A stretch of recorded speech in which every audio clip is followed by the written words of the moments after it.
এই পাদ না পেলে হবে না ভালো ছেলে, পাদ না পেলে হবে না ভালো ছেলে। তার মানে তুই কি বলতে চাইছু, যারা পাদে নাই তারা ভালো ছেলে লয়? No guys, no no no, no পাদ নো ভালো ছেলে। পাদি জীবন পাদি মরণ, এই কথাটা সবাই জানে। তোদের এই কথাগুলো শুনে না আমার বমি আসছে। আসবে না, এখন যে এই কথাগুলো আমি ফ্রিতে বলছি তাই আসছে। এগুলাই জানা একটা পাদ বিশেষজ্ঞের কাছে, দেখ এই কথাগুলাই বলবে, কিন্তু 500 টাকা ফিস নিয়ে নেবে। আমি তোর মতো তো ভস ভস করে পাদি নাই যে পাদ বিশেষজ্ঞের কাছে যাবার দরকার পড়বে। তোর পরে তো তুই যা।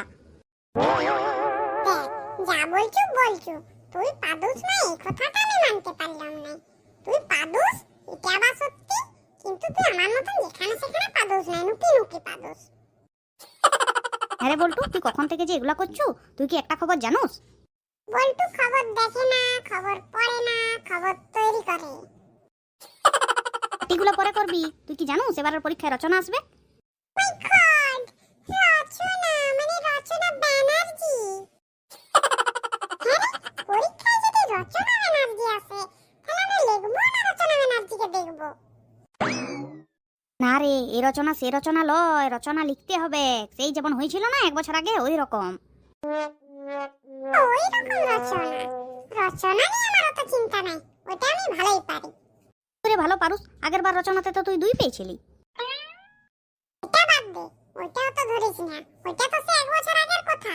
তখন আমি অনেক ছোটও ছিলাম, আর আমার গোপ দাড়ি কিছু বেরায়ও নাই, তাই পারিনি। এখন আমি বড় হয়েছি, গোপ দাড়ি বেরিয়েছে, এখন আমি পারবো বই কি। আমার বাবা আমাকে রচনার একটা এমন সূত্র শিখিয়ে দিয়েছে না, যে জীবন রচনা আমাকে ছেড়ে আসতে হবে না, আমি রচনা লিখতে পারবোই পারবো। হ্যাঁ, অঙ্কের সূত্র হয় শুনেছি, আবার রচনারও সূত্র হয়? হয় রে ভাই, হয়। আজকালকার দিনে সবই হয়। আর কি সূত্র আমাদেরকেও একটু বল, আমরাও শিখি, যাতে আমরাও রচনাটা লিখতে পারি। সবাই চুপ চুপ, স্যার আসছে। Good morning sir. Morning morning. এই বিটি ছেলেটার আবার ঢংটা দেখ, স্যার কেবল বলছে গুড মর্নিং স্যার। মন ভান করছে যেমন ও গুড মর্নিং বললেই স্যার বুঝতে পারবে যে এটা মর্নিং, নাইলে হয়তো নাইট ভাবছে স্যার। স্যার আজকে কি করাবেন? স্যার আজকে কি করাবেন? কি আর করাবে, তোর বাপের বিয়া করাবে। শুনো, আজকে তোমরা সবাই বাংলা বইয়ের 113 নম্বর পেজটা বের করো, ওটাতে রচনা আছে। আজ একটু রচনা নিয়ে আলোচনা করব। স্যার আমি বই আনি নাই। কেন, স্কুলে এসেছু বই আনুস নাই? স্কুলে কি কোনো আড্ডা দিতে এসেছু? এখন থেকে রচনা নিয়ে আলোচনা না করলে এবছরও তোরা রচনায় কম নাম্বার পাবি। আগের বছর যা কম নাম্বার পেয়েছিলি, তোদের জন্য প্রিন্সিপালের কাছে আমি মুখ দেখাতে পারিনি। এটা তো আপনি পুরো উল্টাটা বলে দিলেন। আপনি কি মুখ দেখাতে পারেন নাই? আপনার জন্য তো আমরা মুখ দেখাতে পারিনি। তোরা রচনায় নাম্বার পাস নাই, তাতে আমার কি দোষ? দোষ মানে গোটাটাই তো আপনার দোষ, আপনি করান নাই তাই পাইনি। ও, আগের বার তোরা রচনায় নাম্বার পাস নাই আর অমনি আমার দোষ হয়ে গেল লাই? আচ্ছা ঠিক আছে লে, আগের বার যদি আমি করাই নাই তাই নাম্বার পাস না, এবার তো 2 দিন করেছি, দেখি তোরা কেমন রচনা বলতে পারছু। হ্যাঁ হ্যাঁ, ধরুন ধরুন, ফাটিয়ে দেবো। তাহলে রচনাটা আজকে তোকে দিয়েই স্টার্ট করি, বল। শালা, এখানে মনে হয় একটু বেশি কথা বলা হয়ে গেছে, তাই নিজের জালে নিজেই জড়িয়ে পড়ছি। কোনখানে যে কোনটা বলা উচিত আর কোনটা লয় আমি বুঝতে পারিনি। এই তো আমার ভয়, শ্বশুর ঘরে যে পাছে বউকে যেগুলো বলার দরকার সেগুলো শাশুড়িকে না বলে দিই।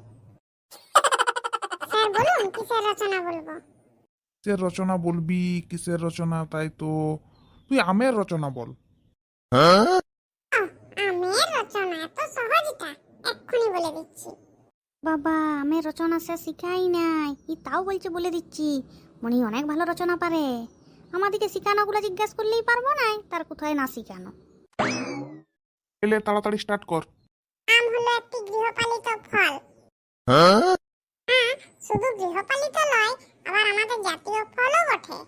আম কাঁচা অবস্থায় সবুজ থাকে আর পেকে গেলে হলুদ হয়ে যায়। আমের অনেক নাম থাকে, এই যেমন হিমসাগর, বেগুনফালি, ফজলি।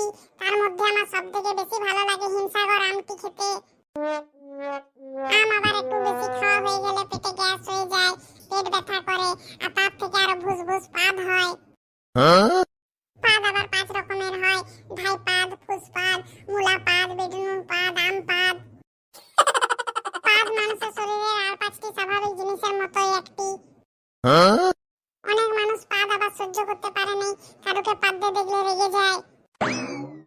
পাদের অনেকগুলি সুবিধাও আছে, তার মধ্যে একটি হলো যেমন ভিড় বাসে গিয়ে যদি জায়গা না পাওয়া যায় সেখানে যদি একটি পাদ মেরে দেওয়া হয় তাহলে সবাই সরে যাবে, আপনি অটোমেটিক জায়গা পেয়ে যাবেন। শালা এটা কিসের রচনা বলছে? ইয়াকে বলতে বললাম আমের রচনা আর ই বলছে পাদের রচনা। থাক বাবা, থাম থাম, তোকে আর আমের রচনা বলতে হবে নাই, তুই একটা অন্য রচনা বল। তাহলে বলুন আর কিসের রচনা বলবো? তুই বল গরু দিয়ে রচনা। গরু? এত সোজাটা? বলছি। তুই তো বাবা একটু আগে আমের রচনাটাকেও বললি এত সোজাটা, দিয়ে আমের রচনা তো আর বললি নি, যেমন পাদের রচনা বললি। গরুর রচনাটা বলছি শুনুন। গরু একটি গৃহপালিত প্রাণী। গরু 4টি পা আছে, 2টি শিং আছে, 2টি কান আছে, 2টি চোখ আছে। গরু দুধ দেয়, সেই দুধ আমরা খাই। দুধ খেয়ে পেটে গ্যাস হয়, গ্যাস হয়ে ভুসভুস পাদ হয়। পাদ আবার 5 রকমের হয়, যেমন ঢাই পাদ, ফুসপাদ, মূলা পাদ, বেটনুন পাদ, আম পাদ। পাদ মানুষের শরীরের আর 5টি স্বাভাবিক জিনিসের মতোই একটি। পাদ আবার অনেক মানুষ সহ্য করতে পারে না, পাদ মারলে লোকে রেগে যায়। পাদের আবার অনেকগুলি সুবিধাও আছে, তার মধ্যে একটি হলো যেমন ভিড় বাসে চেপে আপনি যদি বসার জায়গা না পান সেখানে একটি পাদ মেরে দিলেই সবাই সরে যাবে, আপনি অটোমেটিক বসার জায়গা পেয়ে যাবেন। ই বাবা, এটাও তো ইয়ার গরুর রচনা হলো না, এটাও তো পাদের রচনাই হয়ে গেল।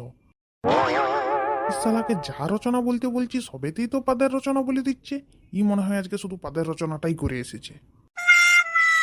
দাঁড়া, এবারে তোকে একটা এমন রচনা জিজ্ঞাসা করবো না যেখানে পাদকে আনার কোনো চান্সই পাবিনি, দেখি তুই কেমন বলুস। স্যার হয়েছে? না না, হয় নাই, তুই আর একটা রচনা বল তাহলেই হয়ে যাবে। ও বাবা, আরো একটা? বলুন কি?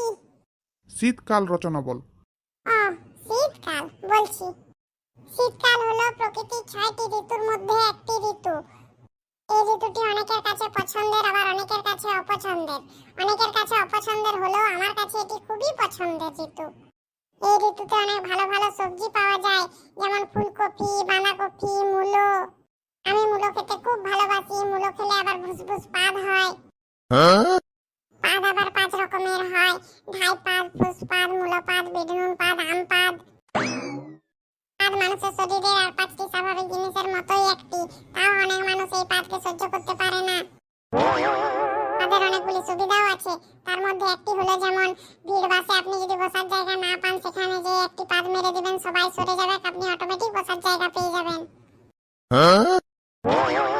থাক থাক, তোকে আর রচনা বলে কাজ নাই, তুই অনেক রচনা বলেছু বাপ, তুই এবারে চুপ দে, বস বস।